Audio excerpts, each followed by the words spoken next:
Good morning to all of you. Welcome back to my channel. I hope you all are good.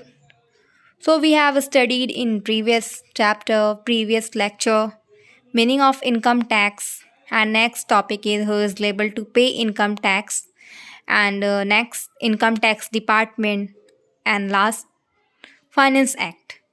ये सब हम लोग previous video में जाने थे. आज की वीडियो में हम लोग जानेंगे इनकम टैक्स के कुछ कैरेक्टरिस्टिक के बारे में, कुछ स्पेशल कैरेक्टरिस्टिक के बारे में. So without any further delay let's get started.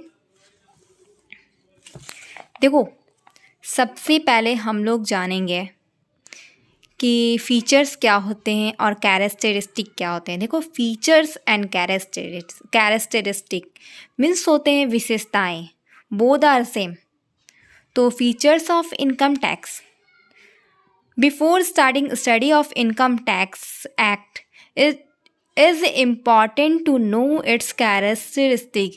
This characteristic or silent feature are given below. देखो, इनकम टैक्स को जानने से पहले उसके कुछ कैरेक्टरिस्टिक को भी जानना बहुत ज़रूरी है, और ये हमारे बुक में कुछ इसके कैरेक्टरिस्टिक दिए हुए हैं, उसको हम लोग जानते हैं. फर्स्ट है हमारा, income tax is a direct tax. Income tax क्या होता है? इनकम टैक्स डायरेक्ट टैक्स होता है. ठीक है. The person who pays the income tax to the government cannot recover it from somebody else. देखो, इसका मतलब होता है कि ऐसे पर्सन जो इनकम टैक्स को पे कर रहा है वो किसी और से रिकवर नहीं कर सकता. ये एक डायरेक्ट टैक्स होता है. ठीक है. जिस पर्सन पे टैक्स लगा है वही पर्सन टैक्स को पे करेगा. वो किसी और पे अपने बर्डन शिफ्ट नहीं कर सकता. ठीक है. इसलिए हम लोग कहते हैं income tax is a direct tax. और सेकंड है हमारा, income tax is a central tax. It is levied and collected by central government. ये लेवीड और कलेक्ट किए जाते हैं किसके द्वारा? सेंट्रल गवर्नमेंट के द्वारा ये टैक्स को कलेक्ट किए जाते हैं. ठीक है. Income tax is computed upon total income of previous year. देखो, हम लोग प्रीवियस वीडियो में हमने बताया था कि प्रीवियस ईयर क्या होता है और असेसमेंट ईयर क्या होता है. Total income during the previous year is computed as per the provision of income tax act. देखो, टोटल इनकम किसी पर्सन का कैलकुलेट किए जाते हैं as per provision of income tax act के द्वारा. ठीक है.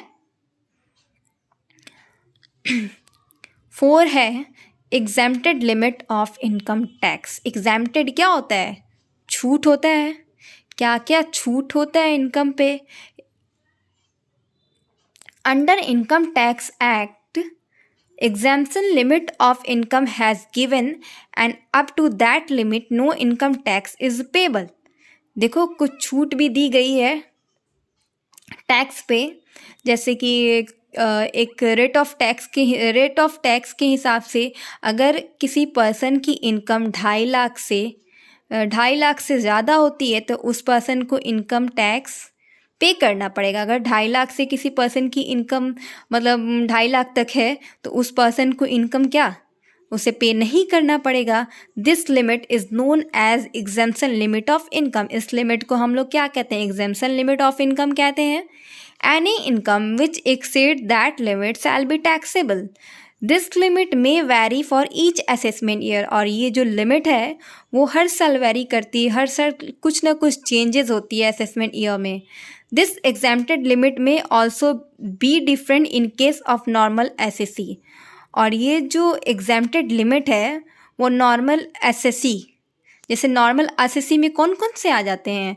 सीनियर सिटीजन्स आ सकते हैं, सीनियर सिटीजन एसएससी आ सकते हैं, and super senior citizen SSC आ सकते हैं. ठीक है. और देखो, rate of income tax have been given in this chapter. देखो, इस साल के असेसमेंट ईयर में क्या क्या रेट ऑफ इनकम टैक्स दिया गया है कि अगर किसी पर्सन की इनकम इतने से इतने होते हैं तो उसे रेट ऑफ टैक्स कितने पे करने पड़ेंगे, कितने टैक्स देने पड़ेंगे. ठीक है. हम लोग इस वीडियो में तो नहीं, नेक्स्ट वीडियो में रेट ऑफ टैक्स के बारे में पढ़ेंगे. ठीक है, कि किसी पर्सन की इनकम पे कितने रेट ऑफ टैक्स लगती है, कितने अगर इनकम उसकी एक्सीड्स हो रही है तो।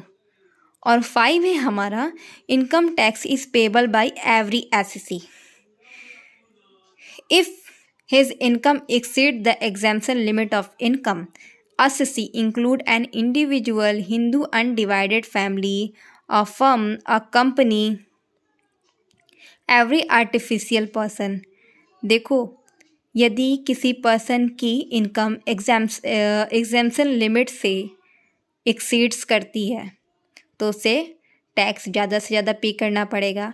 और एक असेसी, एक पर्सन में क्या क्या शामिल होना चाहिए, एक पर्सन को क्या क्या इंक्लूड्स होना चाहिए, जैसे कि देखो इंडिविजुअल बात, या तो वो हो सकता है वो पर्सन, या तो हिंदू अनडिवाइडेड फैमिली हो सकता है, या एक फर्म भी हो सकता है, या एक कंपनी हो सकता है। ठीक है, अब बोलोगे कि कंपनी कैसे हो सकता है, हम तो एसएससी की बात कर रहे हैं। तो देखो कंपनी जो होता है, कंपनी क्या होता है, एक आर्टिफिशियल पर्सन होता है, वो भी इनकम जनरेट करता है। ठीक है, income tax of different SSC is calculated differently. देखो हर एक एसएससी के जो इनकम टैक्स है वो कैलकुलेट किए जाते हैं डिफरेंटली, अलग अलग। जैसे जैसे किसी भी एसएससी की इनकम इंक्रीज होती है वैसे वैसे रेट ऑफ टैक्स के हिसाब से उनको क्या करना पड़ता है, इनकम टैक्स को पे करना पड़ता है। The tax levied on companies is called as corporate tax. और वैसे टैक्स जो कंपनी पे लगती है, लेवीड होती है, उसे हम लोग क्या कहते हैं, कॉर्पोरेट टैक्स कहते हैं। और 6 नंबर है income tax is computed on the basis of rate of income tax is applicable in current assessment year. Income tax को हम लोग कैलकुलेट करते हैं, जो भी रेट ऑफ इनकम टैक्स दिया हुआ है न्यू असेसमेंट ईयर का, करंट असेसमेंट ईयर का, उस पर हम लोग रेट ऑफ इनकम टैक्स किसी भी पर्सन का कैलकुलेट करते हैं। Rate of income tax are amended by finance act every year. देखो रेट ऑफ इनकम टैक्स जो होता है वो हर साल अमेंड किए जाते हैं फाइनेंस एक्ट के द्वारा। और 7th है हमारा income tax is paid in current assessment year. Income tax हम लोग कब पे करते हैं, करंट असेसमेंट ईयर में। जैसे मैंने प्रीवियस वीडियो में बताया था कि अगर किसी पर्सन की इनकम प्रीवियस ईयर में अर्न हो रही है तो उस पर्सन को अपने इनकम पे टैक्स असेसमेंट ईयर में देने पड़ेंगे। प्रीवियस ईयर हो गए हमारे, जैसे देखो एग्जांपल में दिया हुआ था payment of income tax on income earn in previous year 2021 to 22। एक एसएससी की इनकम अर्न वो कर रहा है 2021 टू 22, तो उसे अपने पेमेंट का टैक्स, अपने इनकम का टैक्स उसे कब देना पड़ेगा, असेसमेंट ईयर में देना पड़ेगा, 2022 टू 23 में देना पड़ेगा। फिर देखो 8 क्या दिया हुआ है, income is group in various slabs. Income को बहुत सारे स्लैब्स में बांटा गया, बहुत सारे ग्रुप में बांटा गया है। जैसे देखो in order to impose income tax on the income of assessee like individual and Hindu undivided family, income is a group into various slabs. जैसे देखो इनकम टैक्स को लागू किए जाते हैं, बहुत इनकम टैक्स को लागू किए जाते हैं on the income of SSC, जो भी इनकम हो रहे हैं किसी पर्सन के उस पे। लाइक जैसे एसएससी को इंक्लूड्स होना चाहिए, या तो वो इंडिविजुअल होना चाहिए या हिंदू अनडिवाइडेड फैमिली होना चाहिए। Income is a group into various slabs. This process of imposing income tax is known as slab system.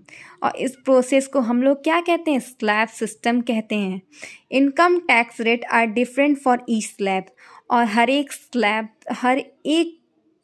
Slabs का अलग अलग रेट ऑफ इनकम टैक्स है। ठीक है, डिफरेंट स्लैब्स के।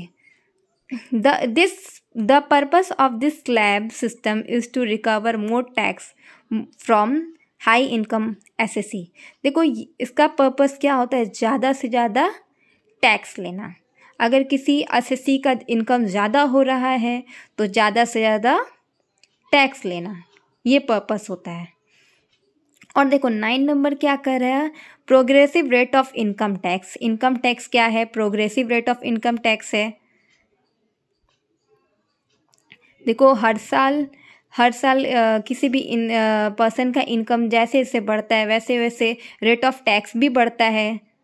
हर साल कुछ ना कुछ चेंजेस आता रहता है। From the financial year 2020 to 21 और assessment year 2021 to 22 individual and Hindu undivided family taxpayer have an option to opt for taxation under new tax regime। देखो न्यू टैक्स रिजाइम के अंदर बहुत सारे रेट ऑफ टैक्स को बांटा गया है। ये हम लोग नेक्स्ट वीडियो में पढ़ेंगे। It means that individual and HUF can opt any option as per their choice of for payment of tax either as per old tax rate of new tax rate in which way they find suitable. देखो उनको जो suitable लगेगा, HUF होगा या individual हो गए, वो उस रेट ऑफ टैक्स को चूज़ करेंगे जो उनको सुटेबल लगे। तो detail discussion of new tax regime has given in chapter number 28। देखो डिटेल डिस्कस हम लोग करेंगे रेट ऑफ टैक्स के बारे में। न्यू टैक्स रिजाइम दिया हुआ है, वो हम लोग नेक्स्ट वीडियो में करेंगे। आई होप आप लोगों को इतने सारे इनकम टैक्स के कैरेक्टरिस्टिक समझ में आई होगी। अगर फिर भी कोई प्रॉब्लम हो रही है तो आप कमेंट बॉक्स में ज़रूर बताना। मैं फिर से इस पे बनाऊंगी वीडियो और आपको समझाने की कोशिश करूंगी। I hope you all are like my video and please do watch and subscribe my video. Thanks for watching.